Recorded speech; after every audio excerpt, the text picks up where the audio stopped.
প্রত্যেকটা লোকেরই কথাবার্তা, আচার আচরণ এবং ব্যবহার দেখে বোঝা যায় সেই লোকটি বংশপরিচয়। তেমনি এক ব্যক্তির একটা গাধা কেনবার দরকার হল।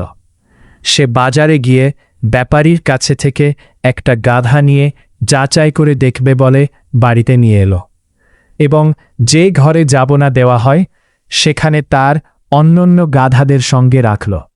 নতুন আনা গাধাটা অন্যান্য গাধাদের দিকে পেছন ফিরে দলের যে গাধাটা সবচেয়ে বেশি করে আর লোভী তারই কাছে গা ঘেঁষে দাঁড়াল।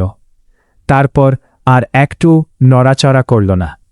এই দেখে সেই ব্যক্তিটি গাধাটার গলায় দড়ি বেঁধে নিয়ে এলো বাজারে তার মালিকের কাছে। গাধার মহাজনটি বললে, কি বেশ ভালো করে যাচাই করে দেখা হলো তো? ওই ব্যক্তিটি বলল, আর দেখার দরকার নেই, আমার ওখানে গিয়ে এটা যে গাধাটা বেছে নিয়ে তার গা ঘেঁষে দাঁড়ল তাতেই আমার দেখা হয়ে গেছে। উপদেশ আচরণ দেখেই বোঝা যায় সে কেমন।